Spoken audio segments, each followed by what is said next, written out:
A flight attendant refused a glass of water to a quiet man in first class. She had no idea who he really was, or what would happen when the plane landed. Before we start the story, comment below where in the world you're watching from today. And if you enjoy stories like this, don't forget to hit the subscribe button. The airport was buzzing with activity, the kind of hum that never really stopped. Rolling suitcases, loudspeaker announcements, the shuffle of impatient footsteps. In the middle of all this movement, a family of 4 moved calmly through the crowd. Jonathan, the father, wore a fitted black suit, not a wrinkle in sight. His face stayed calm, serious, giving away nothing. Beside him walked his wife, Amina, dressed in a soft beige coat and carrying a dark brown leather handbag. She held the hand of their daughter, Layla, while their son Amir walked just behind, pulling a small silver suitcase. There was nothing flashy about them. No logos, no loud voices, no rushing. But people still moved out of their way. There was something about the way Jonathan walked, about how Amina carried herself, like they weren't used to waiting in lines or being questioned, like they belonged everywhere they went. They reached the first-class gate. The airline worker glanced at their tickets without much interest. "Enjoy your flight," he mumbled, scanning each one. Jonathan gave a polite nod. Amina offered a quiet smile, and the children followed their parents through the gate without a word. Inside the aircraft, the first-class cabin was already half full. The air smelled like new leather, warm lighting reflected off polished surfaces, and soft music played in the background. Jonathan took the window seat, Amina beside him, and across the aisle, Layla and Amir settled into their own seats. They didn't talk much, just soft glances between each other, a nod here and there. The family didn't act impressed or out of place. They had done this many times before. Rebecca, the senior flight attendant, moved through the aisle with fast, trained steps. Her navy blue uniform was crisp, her blonde hair tied back perfectly, and her face held a fixed smile that didn't quite reach her eyes. She glanced at each passenger, checking seatbelts, offering forced greetings. When she looked at Jonathan's family, her smile froze for a moment.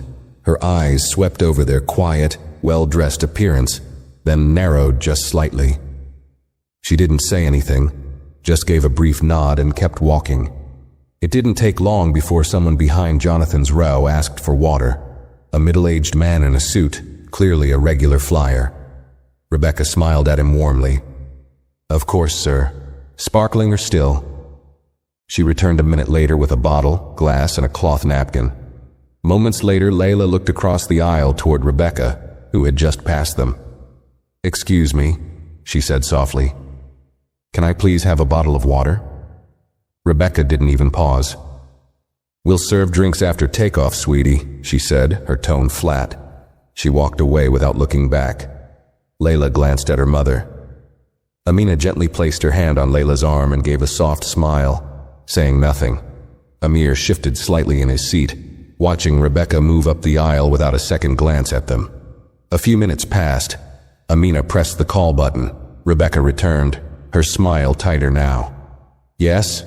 Amina spoke with the same calm tone she had used at the gate. "It's a bit warm in here. May I please have a small bottle of water for my children?" Rebecca leaned closer, lowering her voice but not her sharpness. "As I mentioned, we'll be serving drinks after takeoff. I'll have to ask for your patience." There was no kindness in her voice, just control.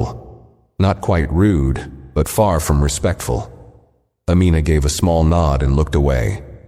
Rebecca turned and walked off, not noticing the look Jonathan gave his wife, or the way his hand moved slowly to his phone. He typed something quickly and placed it face down on the armrest. The cabin lights dimmed slightly. The last passengers boarded. The doors shut. The plane began to push back from the gate. Everyone settled in. The seatbelt sign turned on. The safety video started. But something had already shifted. And what Rebecca didn't know, what she couldn't have imagined, was that the biggest mistake of her entire career had just been made. The engines roared gently as the plane began taxiing toward the runway.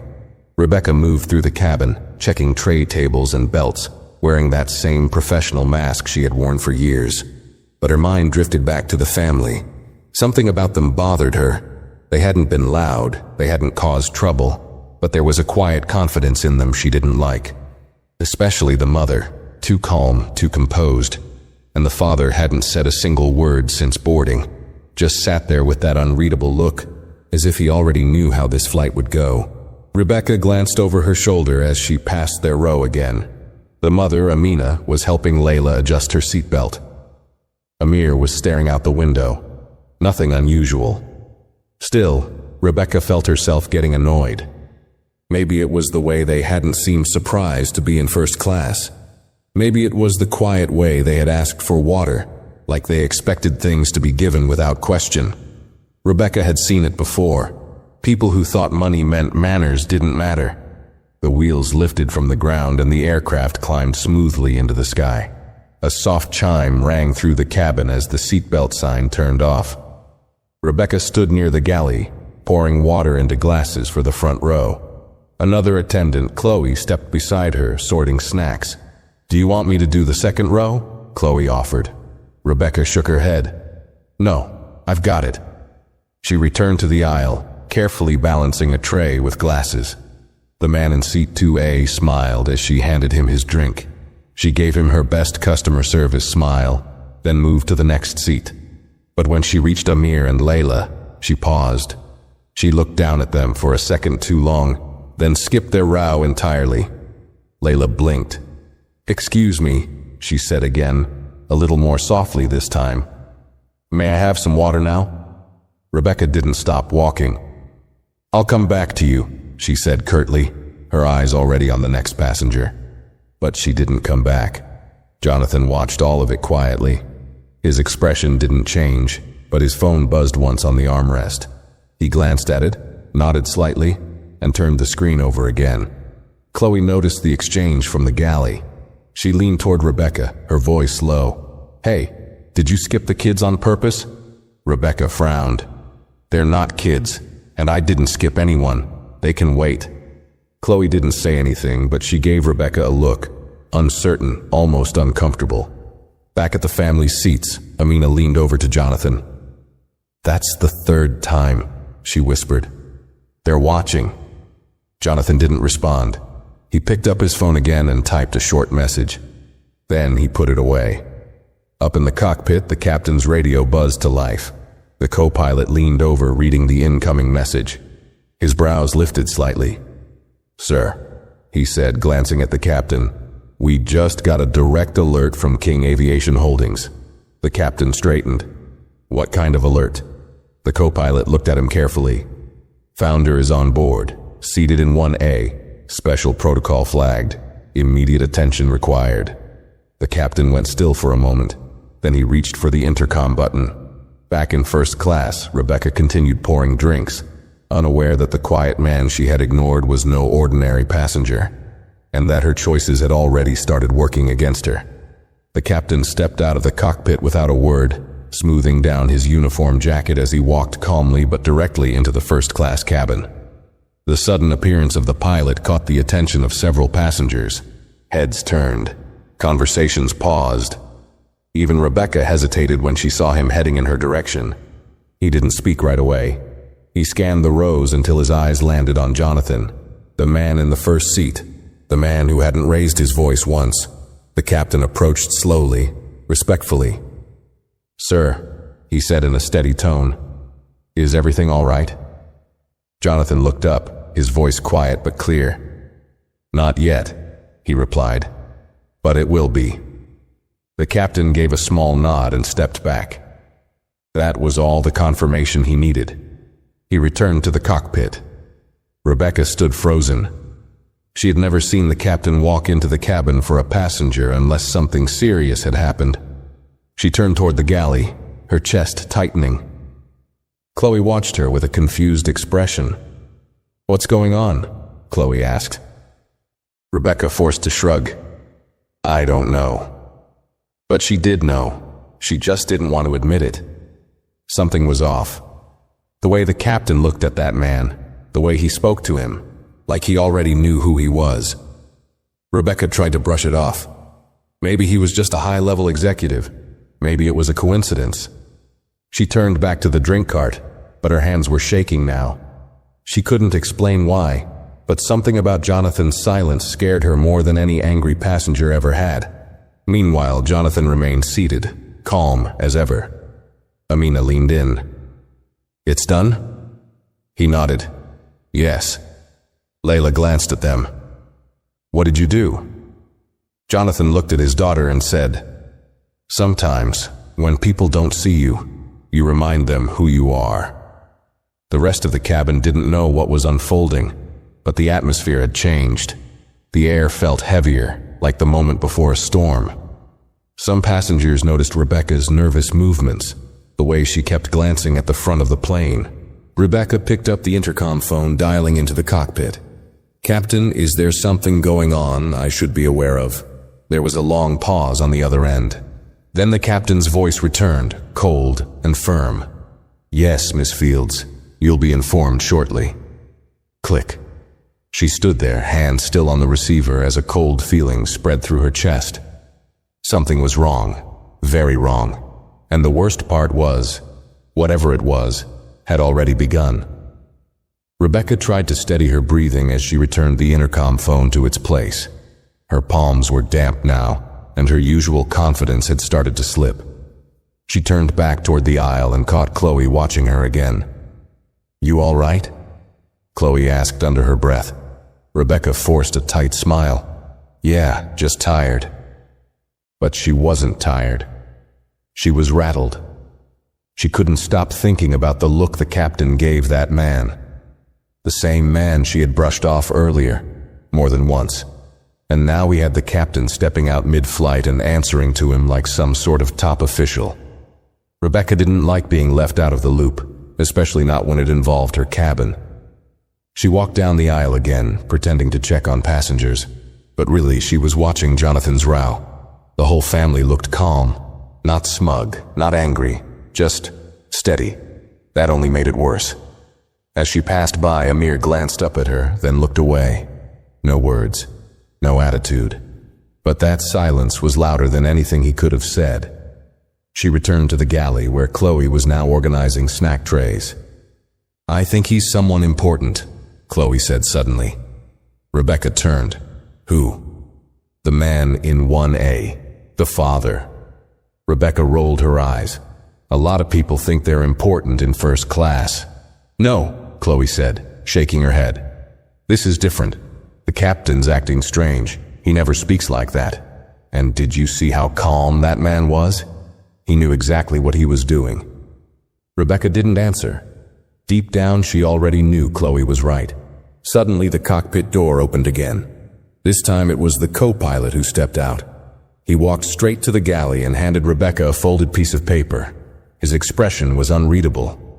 "What's this?" she asked, unfolding it quickly. The paper was short, just a few lines. "Miss Fields is to be removed from active service for the remainder of this flight, effective immediately. You are to take the rear jump seat and have no contact with passengers.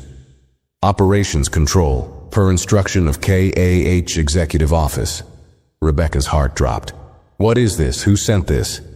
The co-pilot didn't blink. "It came directly from the executive office, that's all I can tell you." Rebecca looked at him, her voice rising slightly. "You're grounding me mid-flight? For what?" He didn't respond. He just nodded once and turned to leave. Chloe stood frozen, her eyes wide. "Rebecca." But Rebecca couldn't hear her. Her ears were ringing. She stared down at the paper, reading it over and over. This had to be a mistake. She had followed protocol. She had done her job, hadn't she? But the message was clear. She wasn't the one in charge anymore. And whoever this family was, they weren't just passengers. They were the reason her world was about to collapse. Rebecca stood in the narrow galley, frozen, the paper trembling slightly in her hand.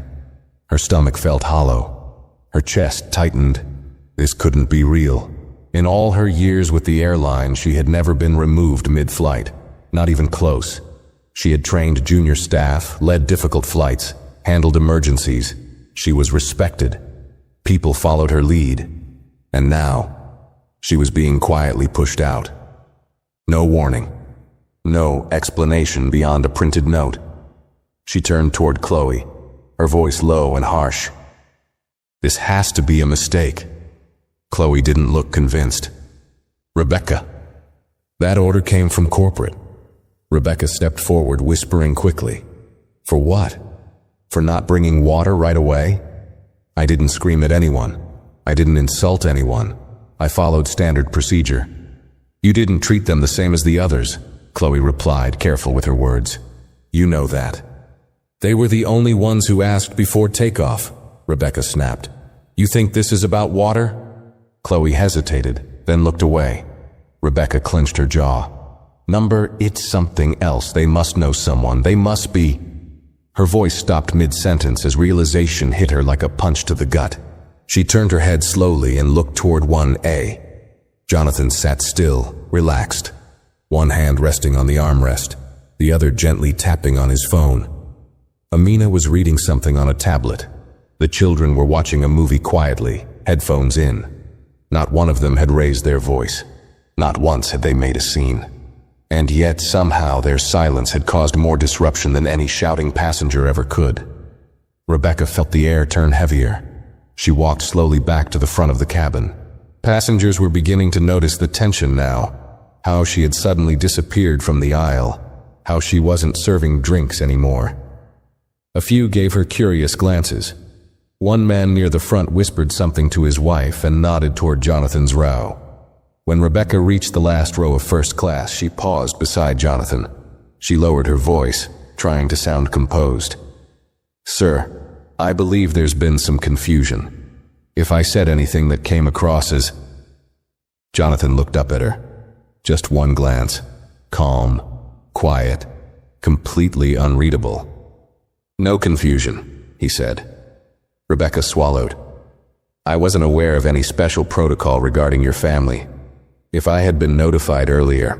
He held up a hand, not aggressively, just enough to stop her words. "You assumed you didn't need to be," he said softly. The sentence hit her like a slap, even though his tone never changed. Amina didn't look up. She kept reading. Rebecca's hands tightened into fists at her sides. "I didn't mean any harm," she said quickly. "I treat all passengers—" "No," he interrupted again. "You treat passengers the way you think they deserve to be treated." He didn't say it loudly, but the words echoed anyway. Rebecca opened her mouth to respond, but she couldn't find anything to say. Her throat was dry. Her thoughts were racing too fast. Jonathan returned his attention to his phone. "You've been relieved of duty," he said calmly. "You should take your seat now." Rebecca's heart pounded. She looked around. Chloe stood further back, watching carefully. The other passengers nearby had gone quiet, pretending not to listen, but absolutely listening. And so, for the first time in her career, Rebecca Fields did what she had never done before on a flight. She walked slowly past the passengers she once gave orders to, past the people she used to correct and control, and headed toward the back of the plane. Not as the one in charge, but as the one who had just been removed. The aisle felt longer than usual. Each step echoed with the sound of her authority slipping away. Rebecca's shoes tapped softly against the cabin floor as she made her way down the aisle, her shoulders stiff and face blank. But inside, everything was falling apart. She passed row after row of silent passengers. Some glanced at her discreetly. Others didn't bother to hide their stares. Every step felt heavier than the last, like her uniform was weighing her down, pressing into her skin like it no longer belonged to her. And maybe it didn't. She reached the back of the plane where the crew jump seat was folded up near the galley. A junior flight attendant named Farah was there, restocking cups and organizing snack trays. She looked up and froze when she saw Rebecca. It was rare for a senior to be back here mid-flight unless something serious had happened. "Everything okay?" Farah asked, her voice hesitant. Rebecca gave a tight nod. "Just taking a break." But it wasn't a break.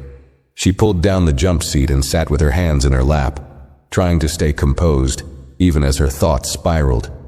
Her mind flashed through everything again and again. Layla's quiet voice asking for water, Amina's calm eyes, Jonathan's silence. She kept thinking, I didn't yell, I didn't insult anyone, I didn't even refuse them water outright. But deep down she knew it wasn't about what she had said. It was about how she said it. The dismissiveness, the assumptions, the way she treated them like they didn't belong. She wanted to believe it was just protocol, but that lie no longer comforted her. Behind her, the hum of the engines filled the space. She stared at the floor. She didn't belong back here. This was where new hires sat, where trainees sat. Not her, not someone with years of service, but here she was, removed without warning, without a chance to explain herself. Her hands curled tightly in her lap. They're punishing me for a misunderstanding, she thought bitterly. This isn't fair. She reached into her pocket and pulled out her phone, opening her crew app. Maybe there was a message, a clarification, something to explain what was happening. But there was nothing. No alert, no message from the flight lead, no instructions from HR. Only silence. Then, as if on cue, her screen lit up with an incoming email. She opened it quickly. It was from the airline's internal operations desk. Just one line stood out. Subject, immediate action logged. Incident escalated to executive level. Rebecca's breath caught. Executive level. That wasn't standard. That wasn't even normal. An incident being escalated that high meant someone powerful had stepped in. Someone who didn't want an apology. Someone who didn't care about policy excuses. She looked up sharply. Her heart pounded in her chest, her mouth dry. Slowly, painfully, the truth started to settle in. She hadn't just been rude to an important customer. She'd been disrespectful to the wrong family.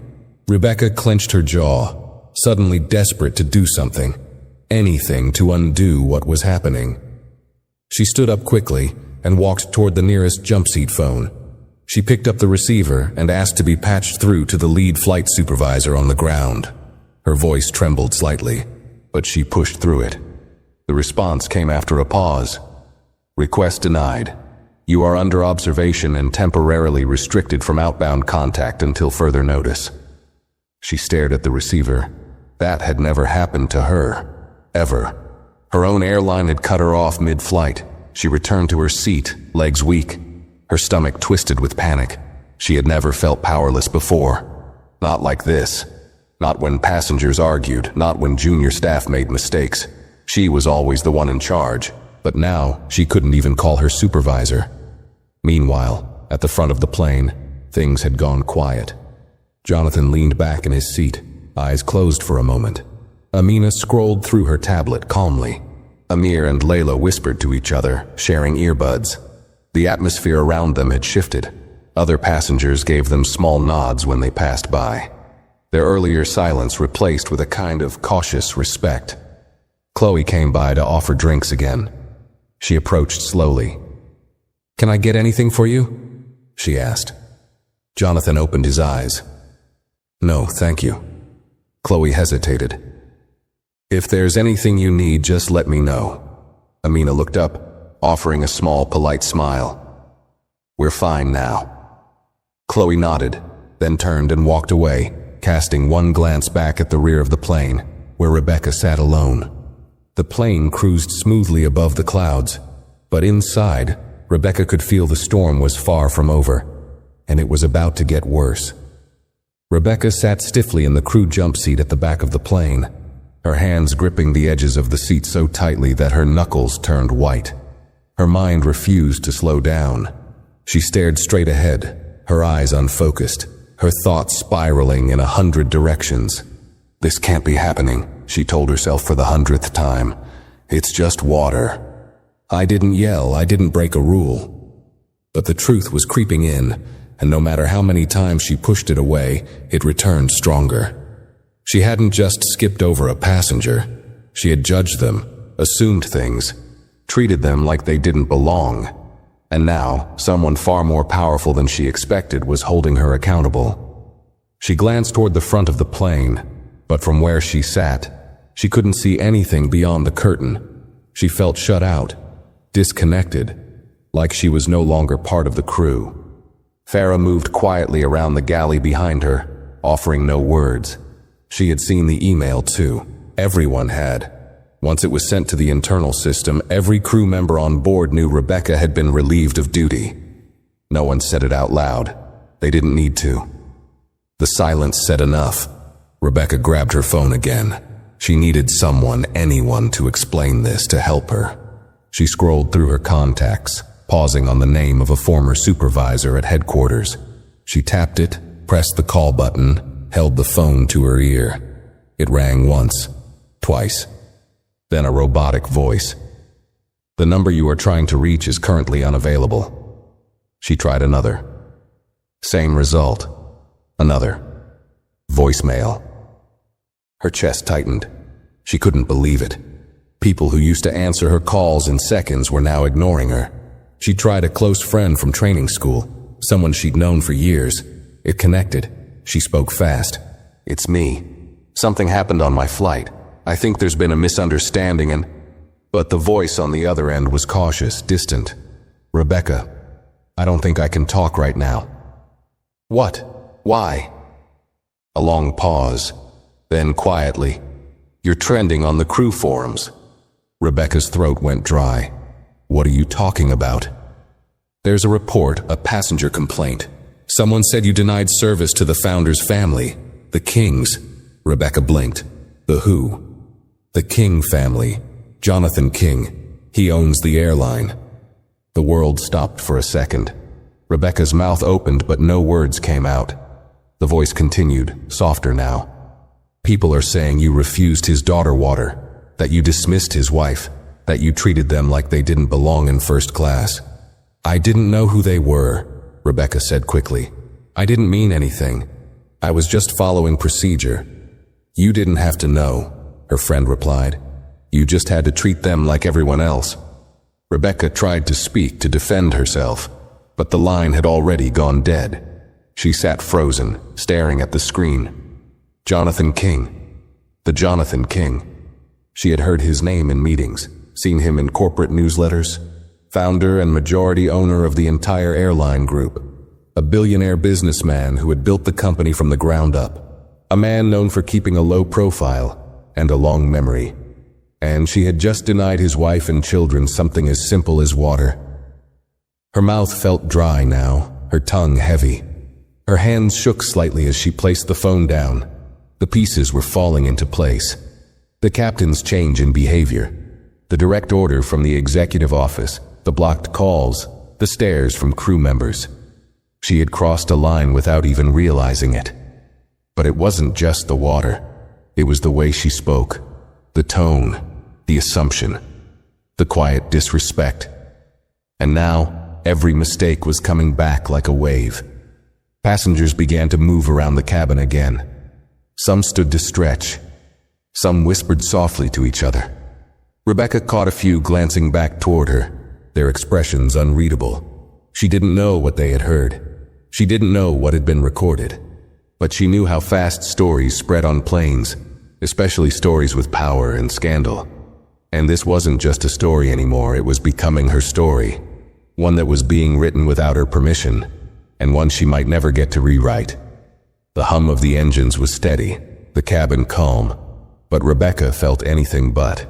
Her hands trembled in her lap, her eyes darting to the front every few seconds, desperate for a signal, something to tell her this wasn't permanent, that she'd be reinstated, that someone would come over and say it was all a misunderstanding.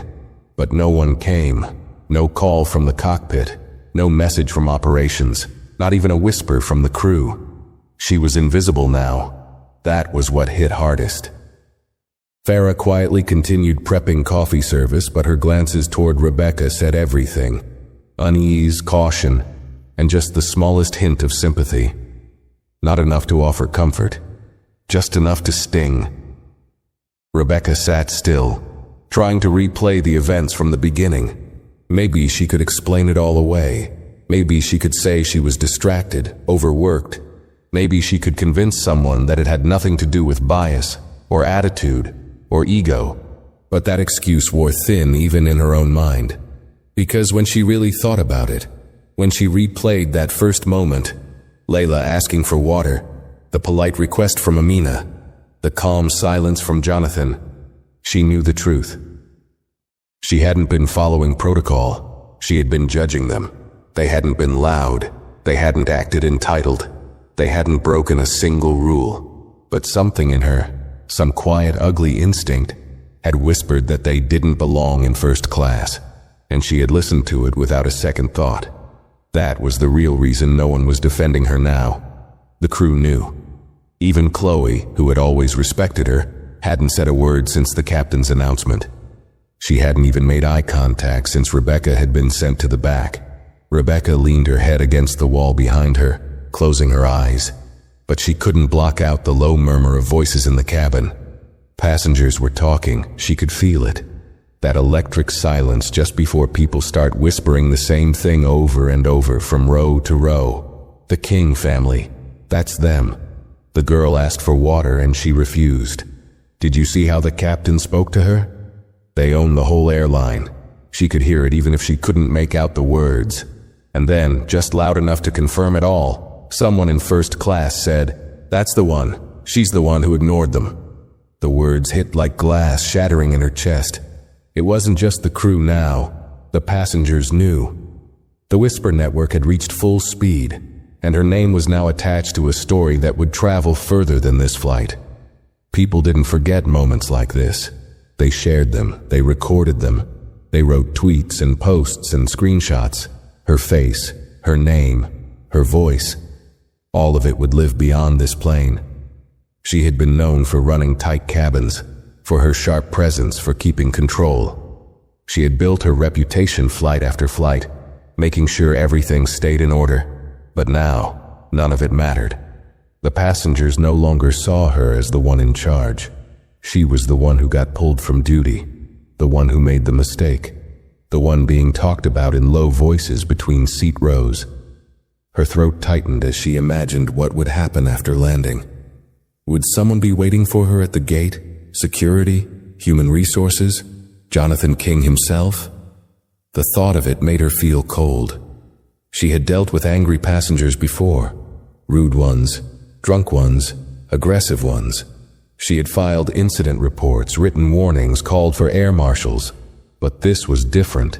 Jonathan hadn't raised his voice once. He hadn't threatened her, hadn't demanded an apology. He had just watched. Let her hang herself with her own tone, her own decisions. Then, with one message, he had turned her entire career upside down. She had thought power came from authority, from the uniform, the rules, the control. But the man in 1A had proved otherwise. Real power didn't have to shout. It simply waited. And she had walked right into it, blind. Her hands started to shake again, this time harder. She tried to hide them in her lap, but Farah noticed. "You should drink some water," Farah said quietly, placing a bottle near her elbow without meeting her eyes. Rebecca stared at the bottle. Water. The thing that started everything. She didn't reach for it, she couldn't. It felt like a joke now, like the whole world had flipped upside down over something so small, so ordinary. But she knew it wasn't the water. It was her. And now, she was no longer a respected flight attendant. She was a lesson waiting to land. The flight continued in eerie quietness. From the back of the aircraft, Rebecca watched the movements of passengers as if through a fog. Each time someone stood to stretch or headed to the restroom, she could feel their eyes pass over her. Some lingered just long enough to recognize her face. Others offered polite, distant stares, but it was clear they knew. It wasn't just suspicion anymore. It was recognition. The tension that had settled into the cabin was unlike anything she had experienced in her entire career. It wasn't loud or disruptive. It was the opposite. Controlled, deliberate, and spreading through the plane like a silent alarm no one could ignore.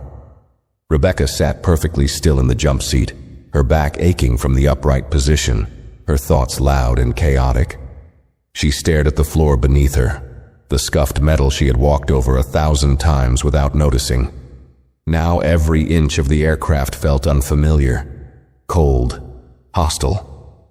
The curtain to the first-class cabin opened briefly, and Chloe appeared. She held a tray in one hand, returning from delivering a second round of drinks. She met Rebecca's eyes for just a moment, just long enough for Rebecca to see it. Hesitation, pity, but also something else. Distance. Chloe didn't speak. She turned and disappeared behind the curtain again without a word.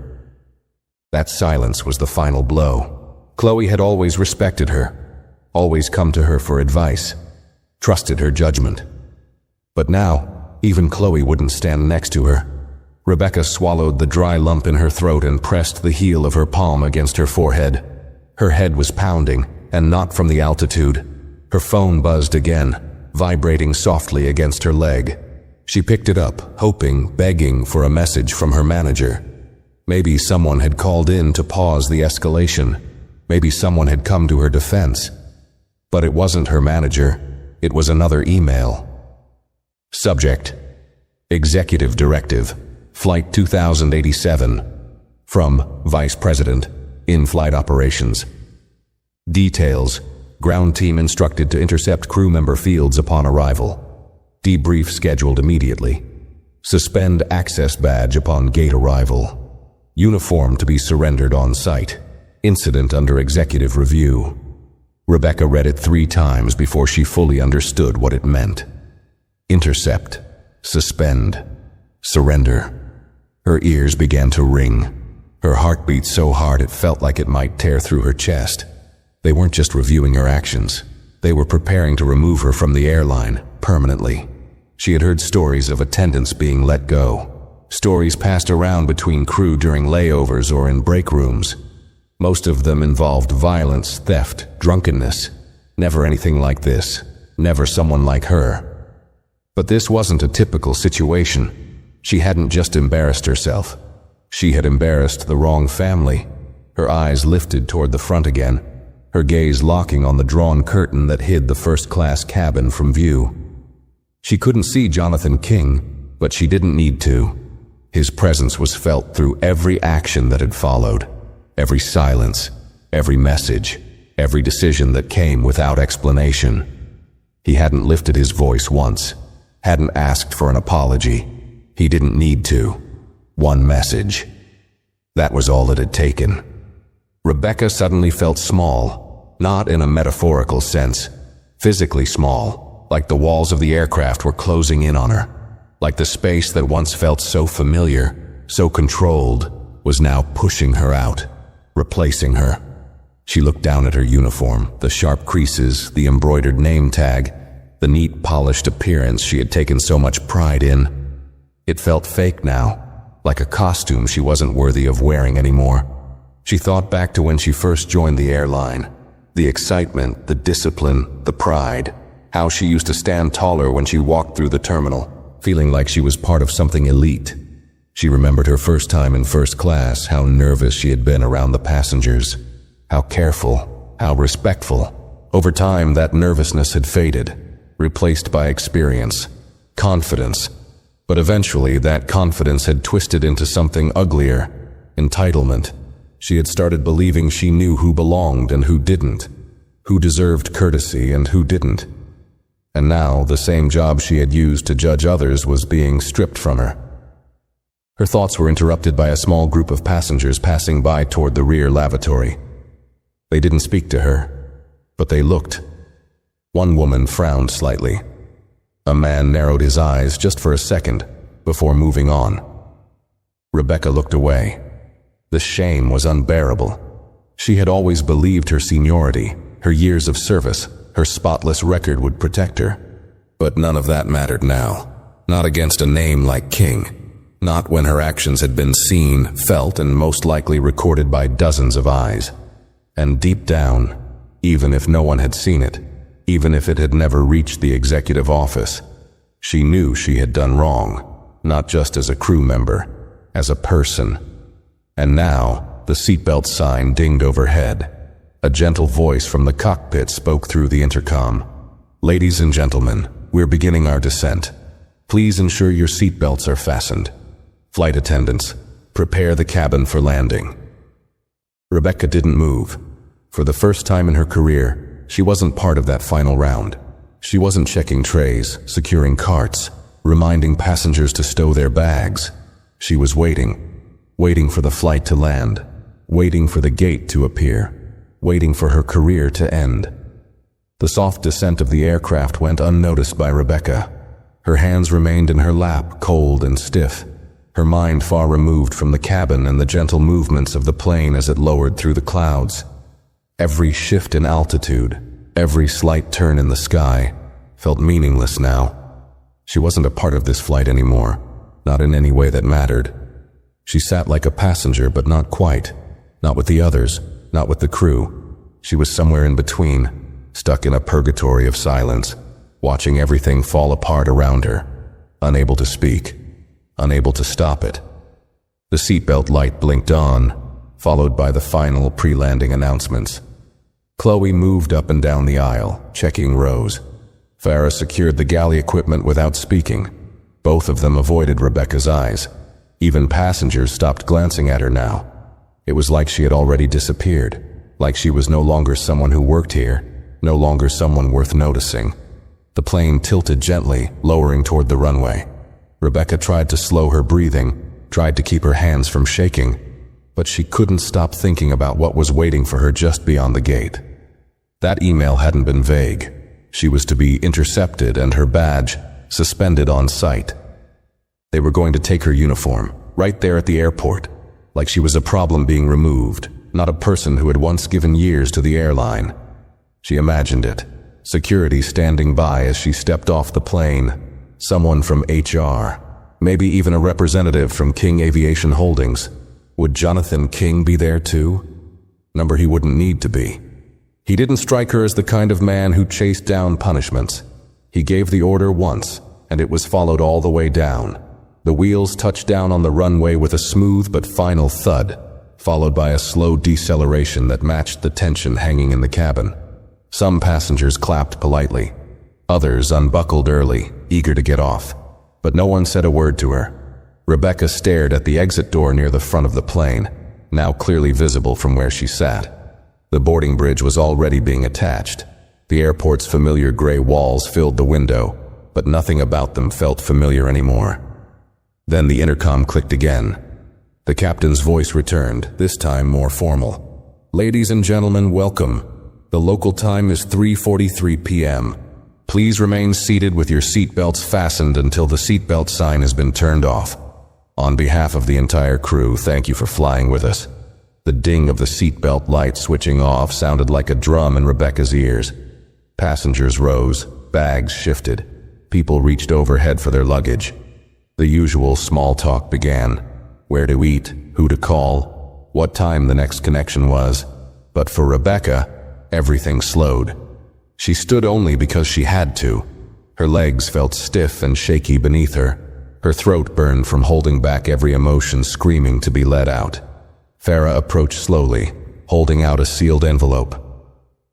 "This just came through," she said quietly, avoiding eye contact. Rebecca took it without a word. Inside was her termination packet, already prepared, already printed, already signed by someone with more power than she'd ever had. A cold, heavy knot settled in her stomach as she glanced at the contents. The language was clear. She was to be escorted off the aircraft. No discussion, no appeal. Her access badge was disabled as of 3:30 p.m., mid-flight. She closed the envelope, feeling as if it weighed more than her entire luggage. Then, like a curtain pulling open on a final act, the main cabin door swung outward. The bridge was in place, and there they were, standing at the end of the tunnel. Two airline executives in suits, a woman holding a tablet, a man in a silver tie. Between them stood a third person in a black uniform. Airport security. Calm, professional, stone-faced. Passengers began moving forward, disembarking one by one. Jonathan King stood from his seat slowly, adjusting the cuff of his jacket, and turned toward the exit with his family. He didn't look back. He didn't speak to her. He didn't need to. Layla glanced briefly in Rebecca's direction, her expression unreadable. Not angry, not smug, just disappointed. Amina followed with grace, placing a hand on her daughter's shoulder. Then Jonathan stepped off the plane. Rebecca's heart pounded so loudly it was all she could hear. She stood frozen as passengers continued to pass her. Some looked at her, some didn't. but every single one knew exactly who she was now. She had gone from the one giving orders to the one being watched. And the walk down the aisle she had walked so many times with pride, with power, now felt like the longest walk of her life. She wasn't walking toward her next assignment. She was walking toward the end of everything. Rebecca's feet refused to move at first. Her knees felt locked, and her breath came in shallow bursts. The once familiar aisle stretched out before her like a long, narrow tunnel, crowded with passengers retrieving bags, adjusting jackets, waving at crew members. She used to be part of that final wave, smiling, professional, in control. Now she was the only one not moving, not speaking, not seen as crew. She gripped the back of a seat for balance, trying to calm the shaking in her hands. Her name badge still clung to her chest, sharp and metallic, but it no longer held meaning. It was just a decoration now, soon to be taken, along with the uniform that had once made her someone. Finally, the line moved forward enough for her to step into the aisle. She walked slowly, stiffly, careful to keep her posture straight, but her eyes didn't meet anyone's. The voices around her were hushed now, full of restrained energy, the kind people used when something serious was happening and they didn't know if they were supposed to act normal or not.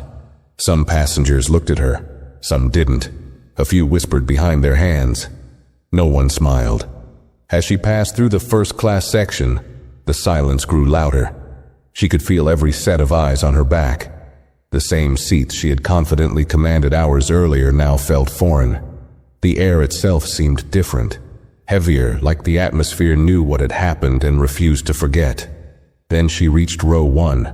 Jonathan's family was already gone, but their seats were still untouched. Blankets folded, headrests neat. The only sign they had even been there was a small bottle of water left in Layla's cup holder. Still unopened, still full. Rebecca paused for a fraction of a second, her gaze locking on that bottle like it was some kind of cruel reminder. She moved on. As she neared the exit, the curtain that usually separated her from the outside world felt thinner than ever. She could see the executives waiting just outside the aircraft. No emotion on their faces, no sympathy. The woman with the tablet was already tapping in details, her fingers moving fast. The man beside her held a folder, no doubt containing everything they planned to say. She could only imagine how many termination letters they'd delivered before. But this one wasn't like the others. This one wasn't about theft, or misconduct, or criminal behavior. This was about judgment. She had looked at a family, calm, respectful, kind, and decided they didn't deserve a bottle of water. She had looked at their clothes, their skin, their silence, and decided they weren't first-class material. And now, because of that decision, she was about to lose everything. As she stepped through the door, a stiff breeze from the jet bridge hit her like a slap. She flinched, barely. The man in the silver tie stepped forward. "Miss Fields," he said, "you'll come with us, please." She nodded, saying nothing. What could she say? The hallway echoed with her footsteps as they led her forward. Passengers behind her exited normally, unaware of the tension just seconds ahead of them. But those who had seen, those who had watched her walk that aisle, they would remember, they would talk, and it would spread. She glanced at the airport walls, so familiar yet so harsh now. Every step forward felt like she was walking deeper into something she couldn't escape. They led her toward a side corridor, away from the public gates. She knew this route. It was used for VIPs and security removals. Discreet, quick, quiet, just like her downfall. They entered a small, sterile room with a table, 2 chairs, and a single cabinet. The woman with the tablet handed her a form. "This confirms your immediate removal from duty and access to all flight operations." Rebecca stared at it. "That's it?" she asked, her voice raspier than she expected. The man in the silver tie didn't blink.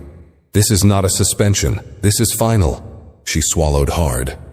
"I didn't even get a chance to explain." "You were recorded," he said calmly. "Twice. By passengers. By your colleague. And the complaint came directly from King Aviation Holdings." Rebecca's stomach turned. "I didn't mean—" "It's not about what you meant," the woman interrupted. "It's about what you did." Rebecca looked down, her hands trembling. She took a slow breath. Then quietly, she asked, "Do I have to surrender my uniform here?" The woman nodded. "Yes, there's a changing room down the hall. You'll return your badge, wings, and any airline property. You'll be escorted out through a secure exit." Rebecca's world began to spin. Everything she had built, every overnight flight, every holiday she had worked, every extra shift she had picked up, gone. Just like that. She took the uniform bag and walked down the hallway, her eyes stinging. The door to the changing room clicked shut behind her, and for the first time since joining the airline, she cried. Not because she was fired, but because she finally understood why. Inside the small, cold changing room, Rebecca stood in front of a metal bench, her uniform bag clutched in one hand, her fingers stiff. The overhead light flickered slightly, humming above her as she stared at her reflection in the narrow mirror mounted on the wall. Her hair was still neatly pinned back, her shirt still pressed. Her name tag gleamed. She looked like a flight attendant. But the longer she stared, the more she realized this uniform no longer belonged to her, and maybe it never really did. She sat down heavily on the bench. Her knees felt weak, like they'd been holding back all her weight until now. She let out a shaky breath, trying to control the rising panic in her chest. But the silence in the room swallowed her whole. Her throat tightened, her eyes burned, and before she could stop herself, a quiet sob escaped. It was the kind of sound she'd never let anyone hear before. She had always carried herself with pride. Not arrogance, she used to think. Just confidence. She was precise, professional, respected. But somewhere along the way, that confidence had grown sharp, cold. It had crept into her tone, into her glance, into how she spoke to people she thought didn't belong. And now, here she was, alone, stripped of everything. She took off her name tag first, slowly unclipping the silver plate from her chest and placing it into the bag. Then the blazer, the blouse, her scarf, her ID badge, which no longer opened any doors, her wings, those tiny silver pins she'd been so proud to receive in training. She held them in her hand for a long moment before finally letting them drop into the bag. The metallic clink they made echoed in the empty room like a closing door. She changed into the plain clothes she had stuffed into her carry-on, simple jeans and a t-shirt. No one would recognize her now. No one would know who she used to be. But she felt the weight of that uniform even after taking it off, like it had been stitched into her skin for too long. When she finally stepped out of the room, the woman with the tablet was waiting. She took the uniform bag without a word and checked it off her list. "You're clear to exit," she said. Rebecca nodded silently. 2 security officers joined her without being asked. Not close enough to touch her, not aggressive, but their presence made everything final. They didn't say a word. They didn't need to. She followed them down a private hallway that led to a side door near the terminal exit, away from the main crowd, away from the passengers she used to greet and assist. As she walked, memories flashed without warning. Her first solo flight, a surprise upgrade for a young couple on their honeymoon, helping a nervous child calm down mid-air. Being thanked by families, by elderly passengers, by flight captains. The small wins that made the long hours feel worth it. And then, this. She reached the door, and one of the security officers swiped a card to unlock it. The outside air rushed in. No crowd, no press. Just the cold wind and the echo of her own footsteps. She hesitated at the threshold. She looked over her shoulder one last time. Not at the officers, not at the staff, but at the building behind her. The terminal, the gates, the place where she had given years of her life. It looked the same as always, clean, busy, normal. But to her, it would never feel normal again. She stepped outside. The door clicked shut behind her. And just like that, she was no longer part of the airline, no longer a senior crew member, no longer in the system. She was just Rebecca Fields, unemployed, forgotten. The phone in her pocket buzzed again. She pulled it out slowly, more from habit than hope. Another message from HR. Your final paycheck and severance details will be sent within 72 hours. Access to internal systems has been revoked. Any attempt to re-enter secure areas will be treated as a violation of company policy. She didn't react. What was left to react to? She walked toward the curb, not even sure where to go. The usual flow of passengers passed by, families loading into taxis, travelers dragging their suitcases, people rushing into the terminal with boarding passes in hand. It should have been noise. It should have been movement. But for her, it was just a blur. She pulled out her phone again and scrolled through her contacts, names that once meant support. Familiar voices she thought would always answer. She dialed one. Voicemail. She tried another. Disconnected, and another. Sorry, I can't talk right now. Every door was closing behind her. Every connection she thought she had was already turning cold. Not because of what she'd done, but because of who she'd done it to. Jonathan King didn't yell. He didn't threaten. He didn't ask for a scene. He watched. He listened. And then, with one text, he made sure she would never fly again. Rebecca sat down on the edge of a concrete planter outside the terminal, the hard edge digging into her legs. She stared at the parking lot, the lines of cars, the movement of life going on without her.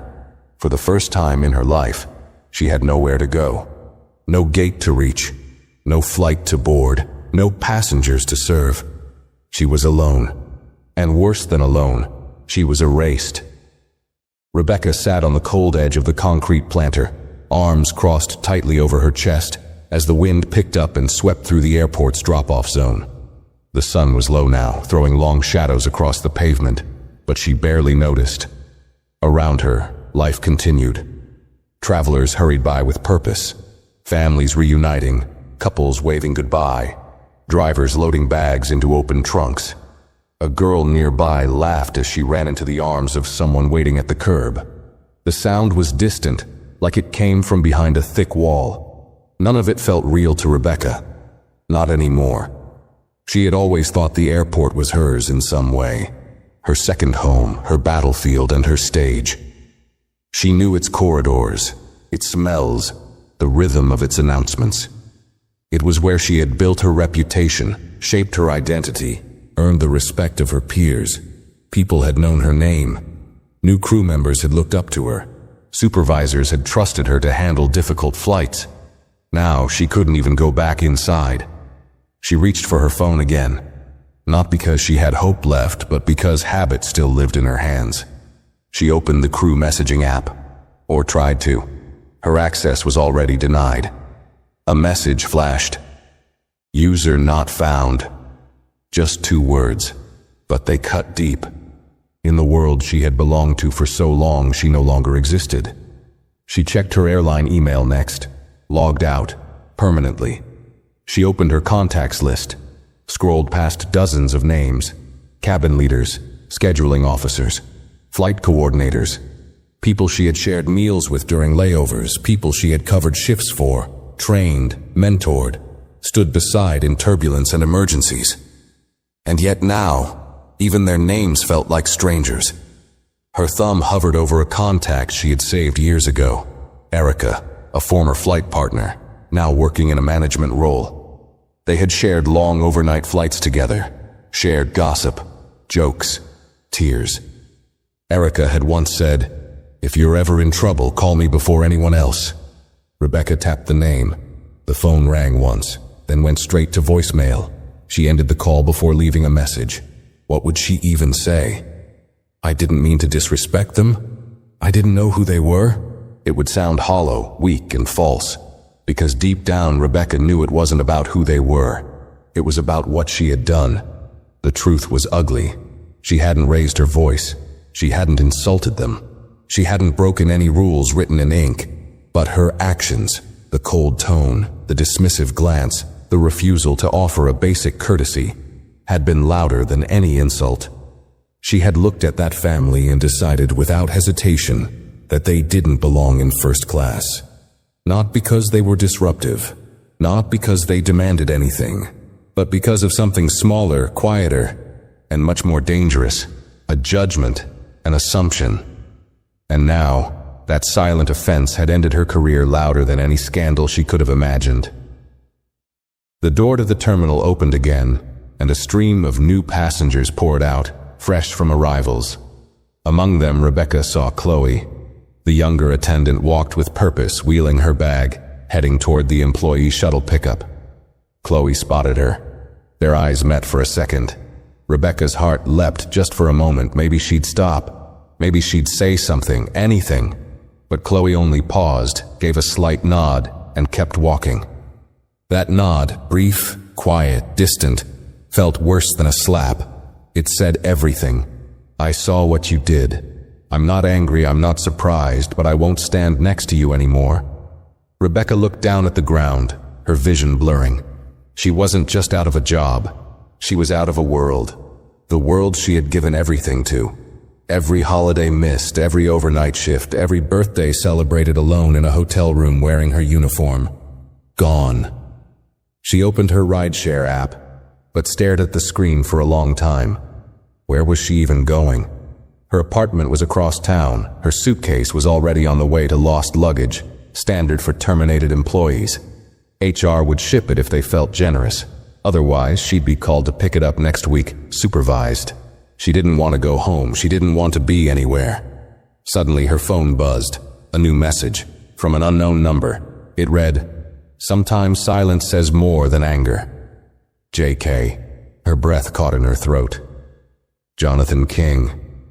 Just the initials, but she knew. There was no mistake. He hadn't forgotten. He hadn't ignored what happened. He had simply waited, watched, and acted. He didn't shout. He didn't retaliate. He didn't ruin her in public. He let her ruin herself. And now, even after everything, he left her with one final reminder. Why this happened. Not because of power. Not because of revenge. Because people like him, people with real power, didn't need to destroy anyone. They only needed to hold up a mirror. And Rebecca couldn't stand the reflection anymore. Rebecca stared at the message for what felt like an hour. Her thumb hovered over the screen, unmoving, her entire body frozen in place. The words weren't threatening. They weren't cruel. They were simple, measured, like everything else he had done. But somehow, that made them hit even harder. She had been waiting for an attack, something loud, angry, dramatic. But that wasn't how Jonathan King operated. He didn't shout. He didn't humiliate. He just made sure the damage was complete. And now he had sent a message not to hurt her further, but to make sure she understood. Rebecca lowered the phone slowly into her lap, her eyes glazed, the wind tugging at her sleeves. She thought back to the moment it all began, not when the water was refused. Earlier, before that, when the family boarded, when she glanced at them and made her first quiet assumption, that they were out of place, that they didn't match the setting, that they weren't important. That single moment had opened the door to everything else. It had guided her tone, her posture, her coldness. And they had noticed. Of course they had. Not because she had screamed or insulted them or denied them something major, but because people who have faced a lifetime of small dismissals notice everything. The tight smile, the forced politeness, the skipped courtesy, the assumption that they needed to earn their place, and yet they had stayed calm, collected, even when she had tried to make them small. That's what ate at her now more than the job loss, more than the public shame. They hadn't needed to fight her, because they already knew who they were. Jonathan didn't flash his wealth. Amina didn't pull rank. The children didn't complain. They gave her every chance to see past her bias. But she hadn't taken it. And now she was sitting outside the airport, exiled, discarded, forgotten by the very company she once thought she helped run. While that same family, the one she had tried to belittle, likely rode in a chauffeured car, calm and unbothered, heading to a private terminal or a waiting penthouse. Her stomach churned with a hollow, sick feeling. Not jealousy, not anger, but something worse. Recognition. She had built her entire career on the idea that she was fair, that she treated all passengers with professionalism. But now, with everything stripped away, She could see it clearly. She had treated people with respect when she felt they had earned it. She had served kindness, but with conditions. And when someone didn't fit her mental picture of wealth, of importance, of influence, she made them wait, made them feel it.